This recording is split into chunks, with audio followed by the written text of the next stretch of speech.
Hello friends, praise the lord. ఇంకొన్ని రోజుల్లో మన ముందు గుడ్ ఫ్రైడే ఉంది. ఆ రోజు మనం దేవాది దేవుడు మానవులందరి కొరకు చేసిన బలియాగము, ఆయన అందరి కొరకు మరణించిన ఆ మరణాన్ని జ్ఞాపకం చేసుకుంటాం. నిజమే కదా, ఈ రోజుల్లో మనల్ని ప్రేమించి ప్రాణం పెట్టేవారు ఎక్కడైనా కనబడతారా? మనలో మంచి ఉంటేనే ప్రేమించని లోకంలో మనన్నాం. అలాంటిది మనలో తప్పులున్నప్పుడు మనల్ని ప్రేమించి మన కొరకు నిలబడి మన కొరకు దెబ్బలు తినేవారు ఎక్కడా కనబడరు కదా. కొన్ని రోజుల క్రితం ఒక న్యూస్ వచ్చింది. ఎంతో ప్రేమించిన భర్త తన భార్యను చంపేసినాడు.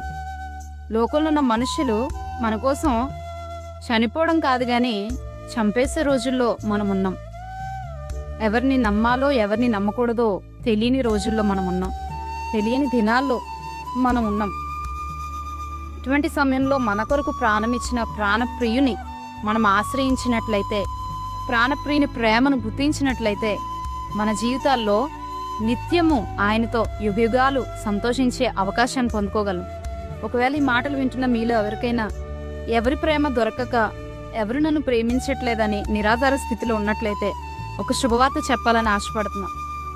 ప్రేమించే ప్రేమమయుడు, నీ కొరకు ప్రాణం ఇచ్చిన దేవుడు తన 2 చేతులు చాపి పిలుస్తున్నాడు.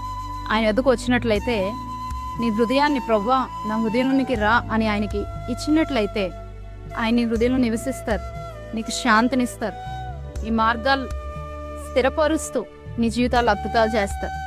అటువంటి దేవుని ప్రేమను ఆశించు, ఆ ప్రేమ కొరకు అన్వేషించు. దేవుని కృప దీవెన మనందరికీ తోడేయుండును గాక. ఆమేన్.